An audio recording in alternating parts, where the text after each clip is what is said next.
it's always interesting how, you know, when guys do get together with ladies, all of a sudden we'll start doing things that you had never done, like, you know, Jack's character. The guy didn't know how to swim. Yeah. But to go on a date, what's he going to do? Yeah. Well, I think he would go out on it. I think they still go out on dates.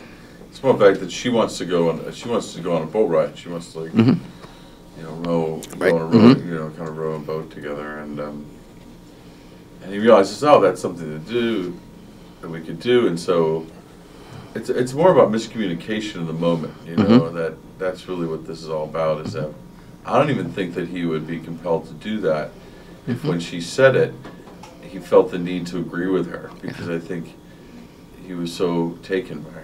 And so he leaves these encounters with her realizing, oh my God, I think she thinks that that's something I'm going to do with her. Right. And so he's in a position where he either's got to go back and say, you know what, I actually am scared. I can't go out in the water because I can't swim. Which isn't going to be good. Or he's going to have to learn. So you see how he kind of puts himself in a situation where he has to kind of engage with the world in a different way in order to engage with her, and it's kind of what happens. Right.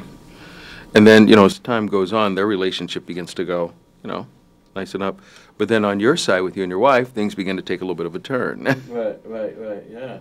Well, we're hitting that rough patch, you know, in our marriage. But, you know, it coincides with this anniversary that's like this, you know, this cloud that just like visits the unwanted visitor. Yeah, but this is the 1 year that it cannot just go away. It won't go away, you know, and for whatever reasons, he has to do something about it, and he starts by talking about it instead of just, you know, whatever, acting out, or, you know, and you know, thank God he's got a best friend that's willing to listen.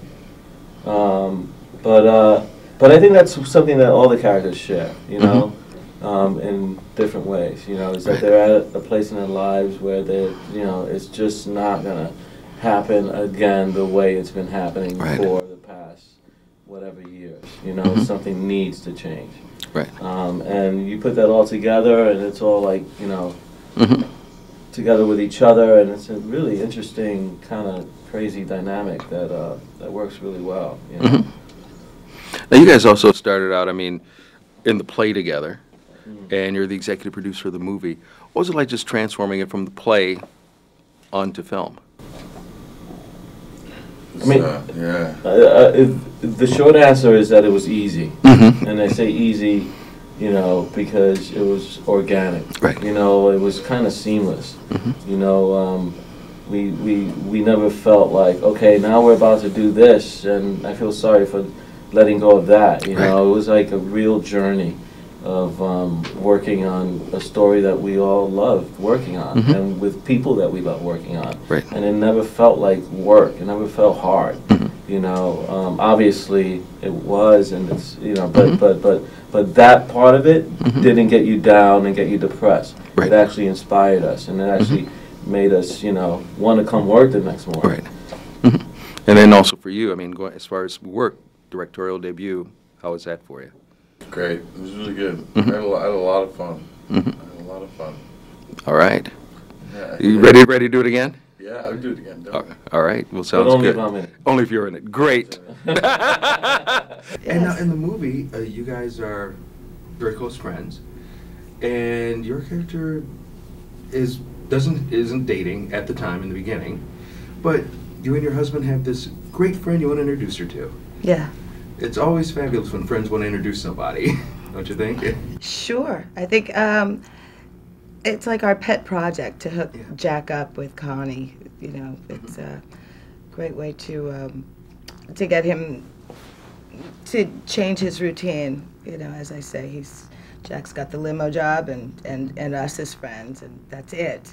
So when Connie comes along, we think it's a good pairing. Good pairing. Good pairing, yeah. And it's also a good way to take the focus off yourself when you focus on other people. Yeah. So you try to fix other people's lives? You try to fix Yeah, you don't have to hear the noise of your own. That's right. Yeah, that is For a true. while. Right. It's just like, we got enough other things going on here, but hey, I'm going to work with you. That's right. And then you guys get together, and it's kind of neat where, here's this guy, and it's funny how guys will do certain things that they didn't do to, get together with a lady. Like, he didn't know how to swim. No, and I think I don't know any woman who wouldn't be swayed by a man who wants to cook for them. I mean, that's what he sets out to do as well right away.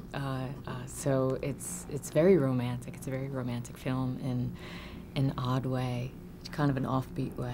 Yeah, he's doing things he's never done before, going outside of whatever that comfort zone is. But the real enthusiasm to change is what's very moving about that.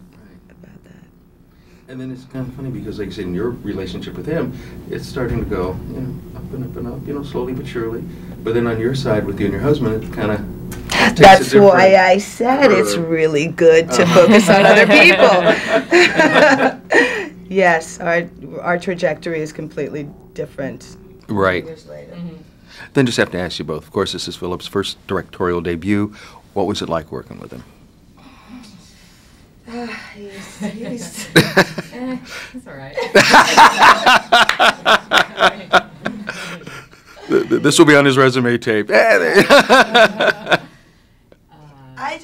always think of you can't sum that up. I Yeah. mean, Right. that's a question we get asked all the time. Right. But you know what? It's something you experience over the 2 months that we all worked together on the film. In short, it was one of the most creative, pleasant experiences I encountered. But to really pin down exactly how, I mean, can anyone really figure out why he is such a great actor? Right. We can talk for hours about it. And I think the same goes true with his directing. We could talk for hours. Right. He's like the onion. Okay. You know, he just keeps peeling more and more. It's never just done. Like, okay, do that, go for that, and like make that choice and stick to it. I think that there's always more and more exploration and questions. It's never done.